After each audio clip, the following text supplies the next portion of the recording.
నిజామాబాద్ జిల్లా పోలీస్ కస్టడీలో ఉన్న సంపత్ అనే యువకుడు అనుమానాస్పదంగా మృతి చెందాడు.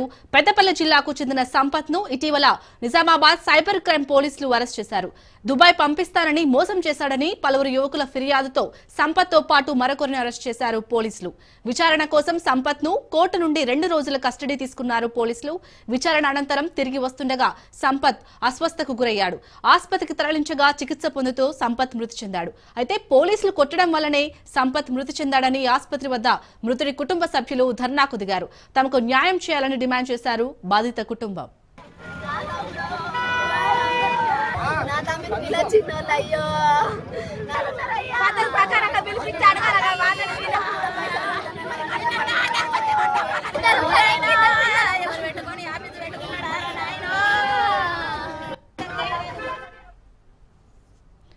యువకుడి అనుమానాస్పద మృతికి సంబంధించి పూర్తి డీటెయిల్స్ మా ప్రతినిధి కిషోర్ అందిస్తారు. కిషోర్, చెప్పండి, అసలు పోలీస్ కస్టడీలో ఉన్న సంపత్ అనే యువకుడు మృతి చెందడం దీన్ని ఏ విధంగా అర్థం చేసుకోవచ్చు? అతని కుటుంబ సభ్యులు ఏమంటున్నారు?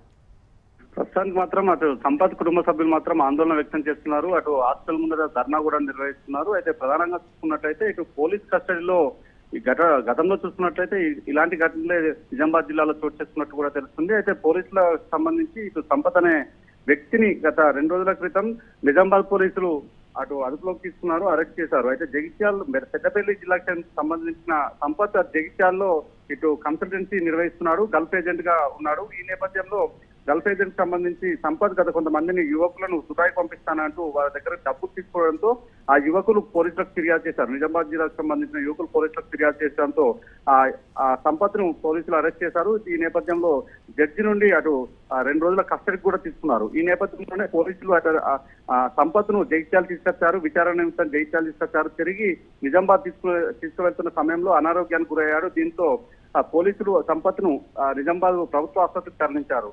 అయితే అప్పటికే మృతి చెందినట్టు పోలీసులు నిర్ధారించారు. అయితే పోలీసుల టార్చర్ వల్లనే, నాటి దెబ్బల వల్లనే చనిపోయినట్టు అటు సంపత్ సంబంధించిన కుటుంబ సభ్యులు ఆరోపిస్తున్నారు. ఈ నేపథ్యంలో అటు నిజామాబాద్ ప్రభుత్వ ఆసుపత్రి ముందు సంపత్ సంబంధించిన బంధువులతో పాటు కుటుంబ సభ్యులు ధర్నాకు దిగారు. దీనిపై పూర్తి స్థాయిలో విచారణ జరిపి ఎవరైతే బాధ్యులు ఉన్నారో వారికి సంబంధించి వారిని సస్పెండ్ చేయాలి, సిఐతో పాటు ఇతర సిబ్బందిని కూడా సస్పెండ్ చేయాలి, అలాగే న్యాయం చేయాలంటూ కూడా బంధువులు వాళ్ళు ధర్నాకు దిగిన పరిస్థితి మాత్రం కనిపిస్తుంది. మొత్తానికి పోలీస్ కస్టడీలో ఒక అనుమానితుడు చనిపోవడం పట్ల జిల్లా వ్యాప్తంగా నిరసనలు వ్యక్తమవుతున్నాయి. అటు ప్రజా సంఘాలు కూడా ఆగ్రహం వ్యక్తం చేస్తున్న పరిస్థితి మాత్రం కనిపిస్తుంది. దీనిపై పూర్తి స్థాయిలో స్పెషల్ కమిటీతో విచారణ జరిపి వారిని ఎవరైతే బాధితులు ఉన్నారో బాధితులకు న్యాయం జరగాలని చెప్పేసి వారు కోరుతున్న పరిస్థితి మాత్రం కనిపిస్తుంది. Right, thank you Kishore.